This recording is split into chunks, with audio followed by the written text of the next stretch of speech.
You don't have to control your cravings and you can still change your eating habits. So, a year back, I was that kind of person who used to have all the bad food in the world, from momos to soft drinks to fried chicken, KFC, McDonald's, and everything. And it wasn't something that I used to have a limit. I used to have a lot of it. I was addicted. I literally used to have sugar cubes as it is. That's the position I was in. Coming to today, I don't consume processed sugar. I don't have fried food. If I can change from that to what I am today, I'm sure you can do it too. Ever since I have changed my eating habits, everything in my life has fallen into place because at the end of the day, you are what you consume. It's very important to be mindful of what you have and at the same time not restricting yourself. So, here are 5 things that will help you change your eating habits completely. The first one being don't control your cravings. Okay, now that might sound contradictory to what all I just said, but that's how it is. You don't have to control your cravings. You have to prevent your cravings. There are a lot of ways to actually prevent your cravings, specifically regarding sugar cravings, because sugar is the worst thing for you. Oh, but processed sugar is bad, like bad. Here's how you can actually prevent your cravings instead of controlling them. Have a sour breakfast. Don't have anything sweet for breakfast. Don't have all those sweet oats and anything that is sweet because that actually triggers your cravings. Have something sweet for your breakfast, you will crave more sugar and more food during the whole day. Try to have whole meals which have a bit of everything. You have veggies, you have your protein, you have your fiber. So, having a balanced approach is the best way to go with it. Another way in which you can prevent your cravings is try to have vegetables before your meals. You end up eating less and you feel full. You won't need to snack in middle of the day or in middle of your meals. To have your meals on time.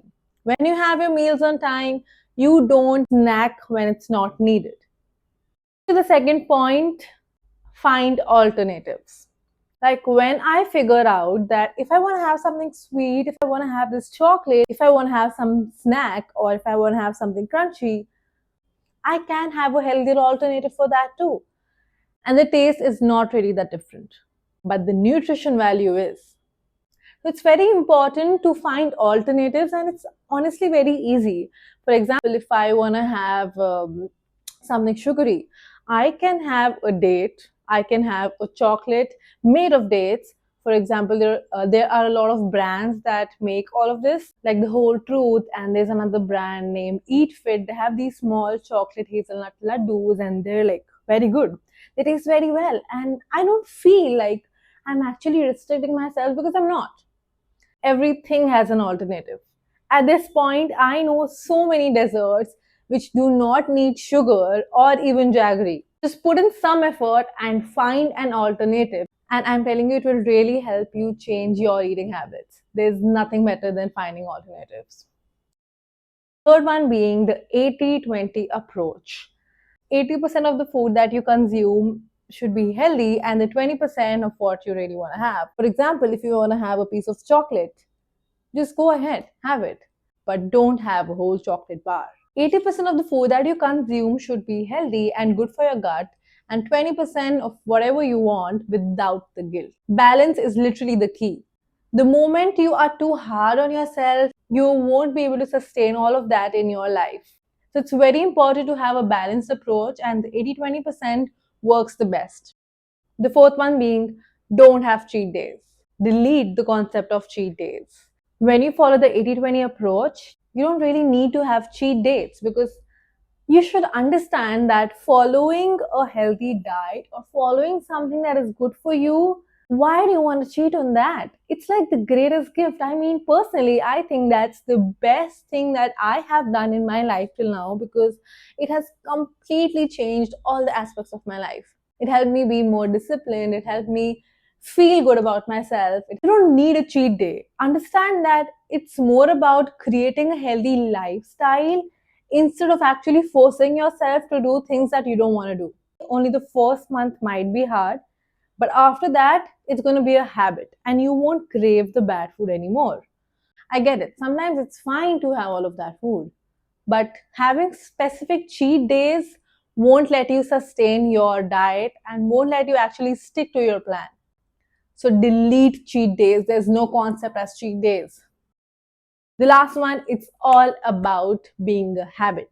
You have to be hard on yourself to some extent, but don't be too hard on yourself.